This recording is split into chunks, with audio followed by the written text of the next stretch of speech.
Good morning.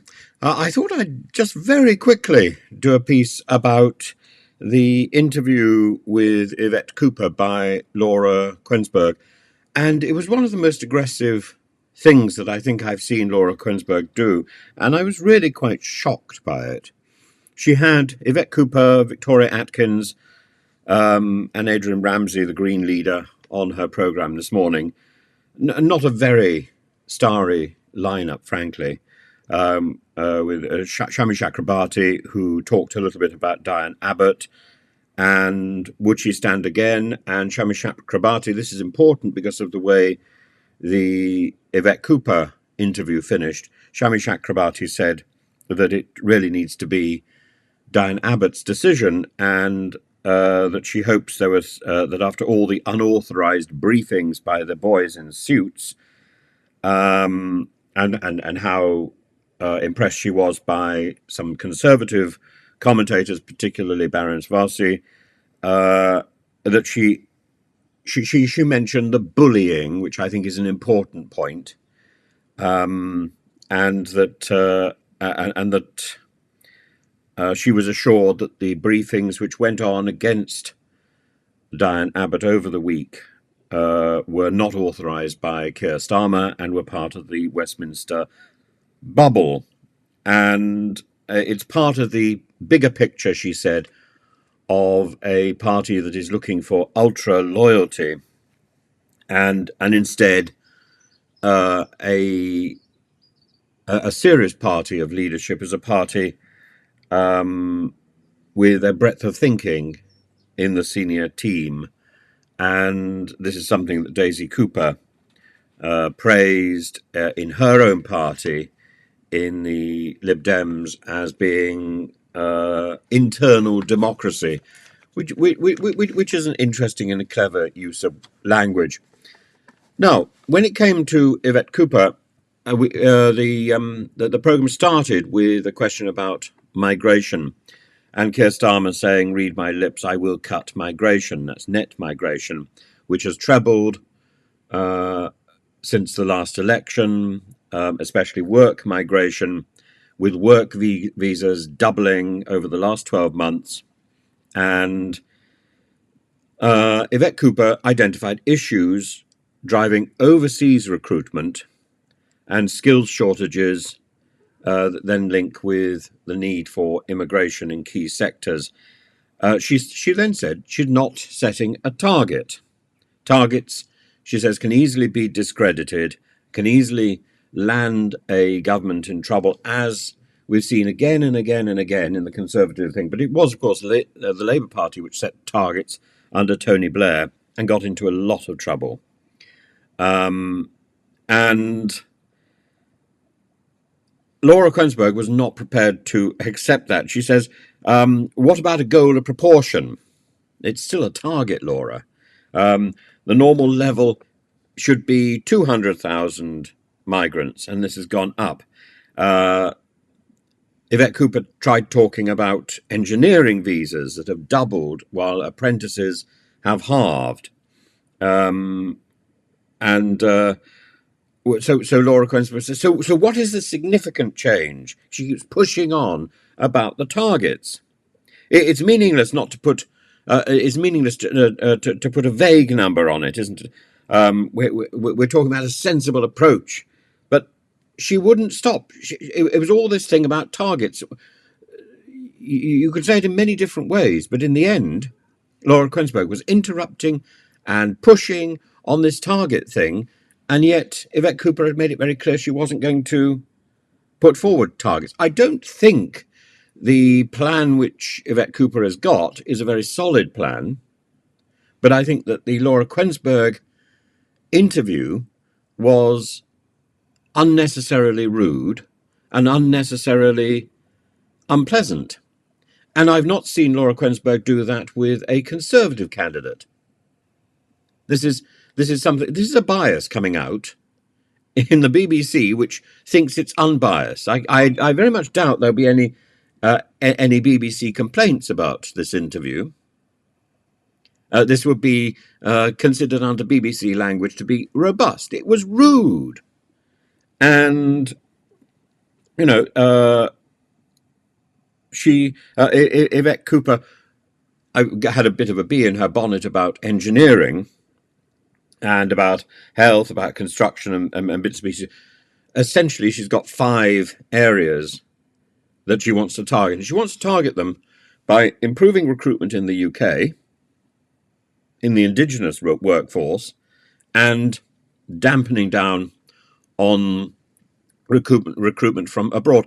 I don't see that as being hugely different from the conservative approach, except that the free market system is going to be significantly more controlled. And then Laura Kuenssberg comes back with questions which are reasonable. By when? And Yvette Cooper's response is swiftly, quickly. We're going to act quickly with recruitment. It's vague. And then Laura Kuenssberg goes on to illegal migration. Well, that's terminology that I think is inappropriate. And Yvette Cooper is quite happy with that, which I think is wrong. The term illegal migration is simply a term that is that has come into play with the Suella Braverman Act, and the bigger question should have been: will that act be in some form repealed or modified?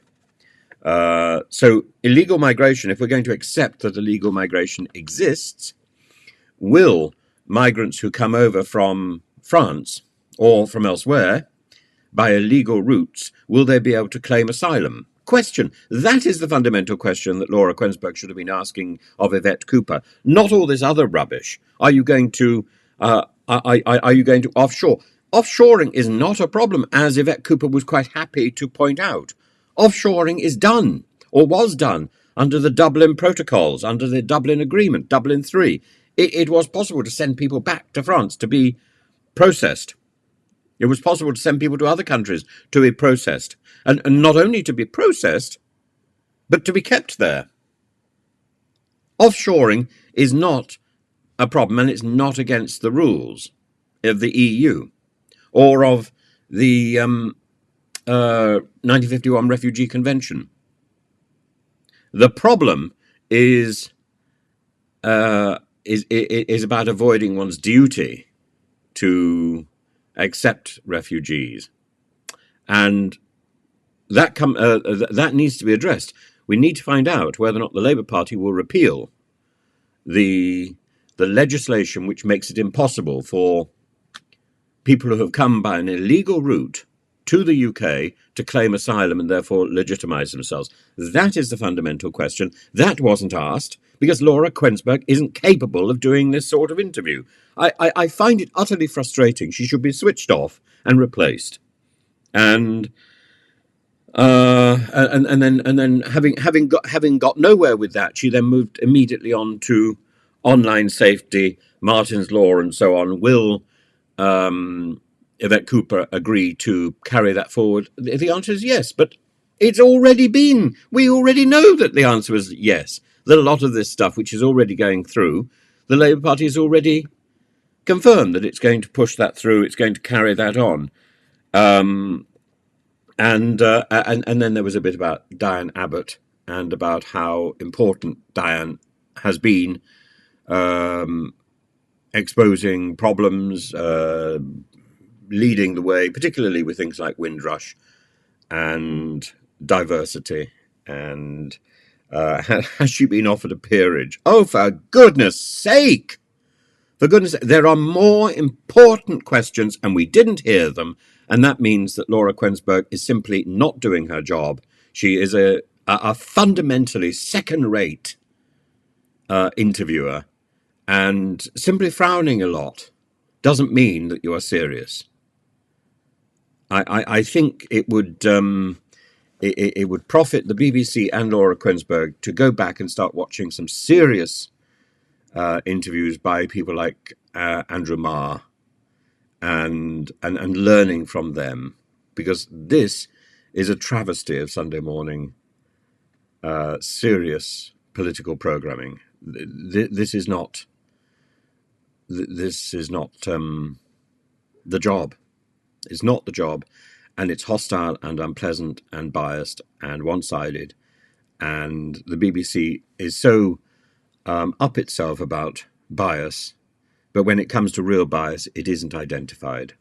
I find this deeply shameful. I'd love to know your comments. I'd love to know if you watched this and were equally annoyed. And by the way, let me put my cards firmly on the table. I am not a Labour supporter. I am very sympathetic to a lot of the Labour issues, but I am not a card-carrying Labour supporter. I'm not a card-carrying Conservative supporter anymore, and haven't been so for about 6 months.